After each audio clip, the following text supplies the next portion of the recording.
Berdasarkan keterangan juru bicara KPK Ali Fikri yang sempat kami hubungi melalui sambungan telepon secara singkat, dirinya mengatakan bahwa hingga saat ini KPK masih terus melakukan penyidikan terkait dengan kasus tersebut, termasuk juga pengumpulan bukti baik berupa saksi maupun bukti-bukti lainnya, sehingga memang tidak menutup kemungkinan bahwa nantinya pihak Gubernur DKI Jakarta ataupun Wakil Gubernur DKI Jakarta ini akan dipanggil dan diperiksa terkait. Menarik dan sangat menarik kalau kita mencoba melirik ke belakang. Ada apa sebetulnya? Mengapa sekarang setelah Novel Baswedan dan kawan-kawan tidak lagi memegang kasus di KPK, baru KPK mengumumkan? Saya tidak mau berprasangka, saya tidak mau menuduh, tetapi ya wajarlah publik menduga-duga bahwa memang konflik interest antara Novel Baswedan dan Anies Baswedan selama ini yang menjadi perbincangan publik.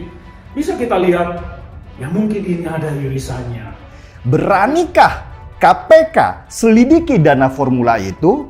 Kalau pembelian lahan saja mereka bisa markup, ya potensi markup untuk Formula E juga bisa sangat besar.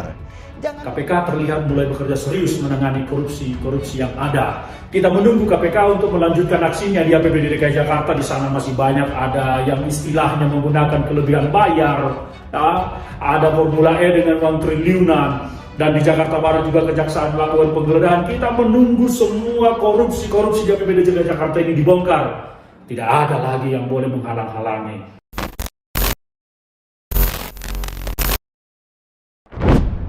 Setelah Novel Baswedan tak lagi memegang kasus di KPK, barulah tersangka kasus rumah DP 0% diumumkan. Cuitnya dalam akun Twitter seperti dilihat pada Sabtu hari ini.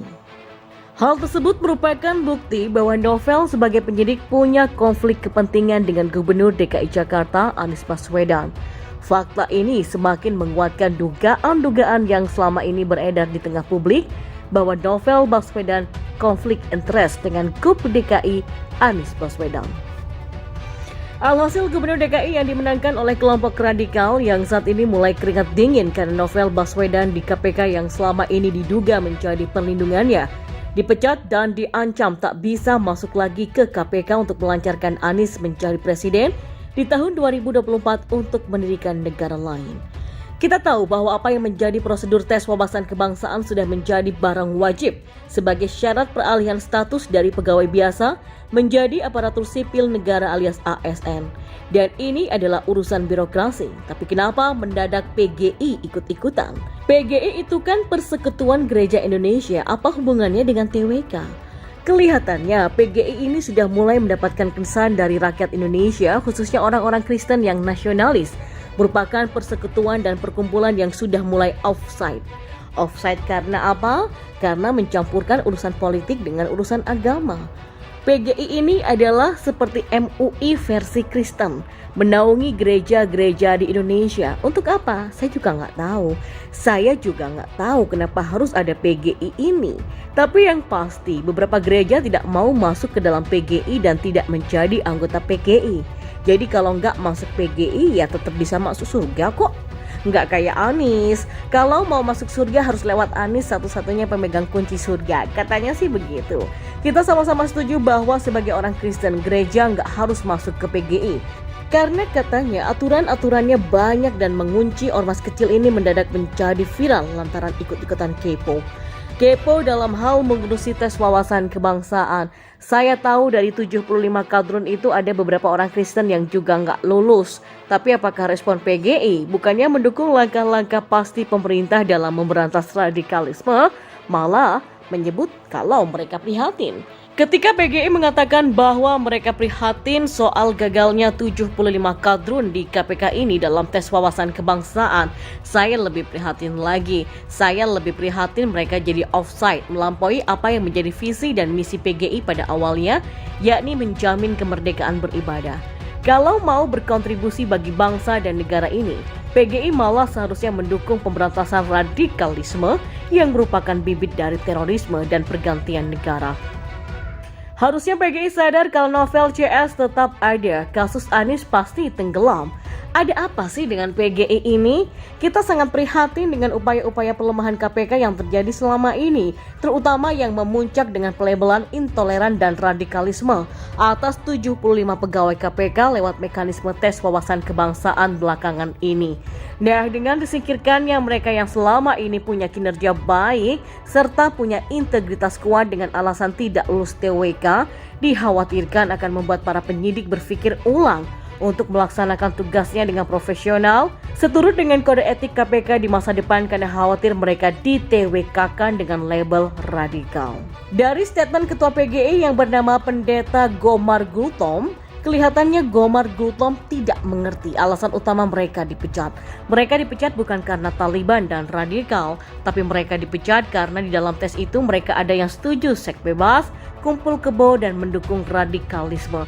Jadi bukan hanya radikal, lebih nggak jelas lagi Gomar Gultom minta presiden turun tangan. Lah, urusannya dia apa, Pak? Sudahlah Pak Gomar Gultom, sebagai ketua PGI seharusnya Anda itu mengutuk kejadian-kejadian yang punya hubungan erat dengan tujuan PGI berdiri. Bukannya PGI berdiri untuk apa sih? Keamanan Anies? Enggak kan? Kalau saya lihat visi dan misi PGI ini sangat jelas kok. Gak ada hubungannya sama KPK. Apa sih visi dan misi PGI? Visinya menjadikan gereja yang merefleksikan kebaikan Allah di tengah-tengah masyarakat majemuk Indonesia. Sedangkan misinya dibagi menjadi beberapa. Saya copy paste aja ya. Yang pertama, gereja-gereja di Indonesia makin menguatkan persekutuan di antara gereja-gereja di Indonesia sebagai basis bagi pelayanan dan kesaksian makin lebih terbuka kepada lingkungan yang di dalamnya mereka hidup. Yang kedua, menggiatkan pelayanan yang komprehensif di tengah-tengah masyarakat Indonesia sebagai wujud pemberitaan kabar baik. Dan yang ketiga, ikut mewujudkan masyarakat majemuk Indonesia yang berkeadaban dengan memelopori berbagai upaya terciptanya hubungan-hubungan yang baik dengan komponen-komponen masyarakat, memberikan sumbangan berharga bagi terjadinya proses demokratisasi yang substansial di dalam negara-negara Indonesia. Kalau mau dilihat yang agak nyambung hanya yang ketiga, tapi kan untuk menghadirkan demokrasi bukan membela mereka yang setuju radikalisme, kumpul kebo, ataupun seks bebas. Dan menanggapi soal itu, mantan Wakil Ketua Komisi Aparatur Sipil Negara atau KASN, Irham Dilmi, ia mengatakan adalah sebuah kewajaran apabila pemerintah lewat Badan Kepegawaian Negara atau BKN melakukan asesmen tes wawasan kebangsaan atau TWK terhadap pegawai KPK sebagai prasyarat untuk menjadi aparatur sipil negara atau ASN. Pasalnya, negara menggunakan mekanisme TWK tersebut untuk menguatkan ideologi bangsa, keamanan hingga wawasan pegawai KPK itu sendiri. Demikian disampaikan mantan Wakil Ketua Komisi Aparatur Sipil Negara KASN Irham Dilmi dalam diskusi daring Smart VM bertajuk Nasib KPK setelah TWK pada Sabtu hari ini. Jadi sah-sah saja ya, karena ini memang punya negara dan negara punya ideologi. Aspek keamanan, aspek kesamaan wawasan kita, dulu kita kenal monoloyalitas. Jadi sah-sah saja negara mengharuskan hal ini, kata Irham menjelaskan. Irham pun menuturkan TWK juga dinilai tidak hanya punya tujuan sekedar untuk mengetahui kompetensi seseorang dalam hal pekerjaan. Lebih jauh daripada itu, TWK punya tujuan khusus dalam hal ini menyangkut wawasan kebangsaan itu sendiri. TWK ini memang namanya tes, namanya satu ujian, tapi tentu saja punya tujuan yang khusus juga. Jadi bukan yang saya sebutkan pertama untuk menilai kompetensi seseorang dalam hal pekerjaan saja, tetapi lebih kepada menyangkut persoalan wawasan kebangsaan. TWK sudah masuk tes yang termasuk ke dalam ideologi, ujar Irham. Ya, kedekatan Anies Baswedan dengan Novel Baswedan sering dikait-kaitkan, entah benar atau tidak, dan itu tak lepas dari korupsi yang marak terjadi pada akhir-akhir ini di DKI. DKI itu luar biasa, selain anggarannya janggal, Anies juga membuang-buang uang dengan membangun hal-hal yang gak penting, seperti instalasi bambu getah-getih, monumen sepeda, dan instalasi batu gabion. Pemprov DKI juga kelebihan membayar dalam 2 proyek pada tahun 2019 dan kelebihan bayar itu ditemukan pada pembelian paket pengadaan alat mobil pemadam kebakaran dan proyek pembangunan pembangkit listrik tenaga surya atau PLTS atap di gedung sekolah. Dan menurut Forum Indonesia untuk Transparansi Anggaran atau FITRA menyebutkan kasus kelebihan bayar proyek pemerintah DKI Jakarta adalah celah korupsi. Jadi meskipun Anies seringkali bermasalah dengan APBD, namun tak pernah sekalipun Anies kena OTT KPK. Boro-boro kena OTT, KPK nampak gak berani melirik ataupun mengendus Anies. Anies nampak begitu bebas memainkan anggaran di DKI Jakarta. Jadi banyak pihak yang menganggap KPK begitu membela ke Anies karena faktor adanya Novel Baswedan.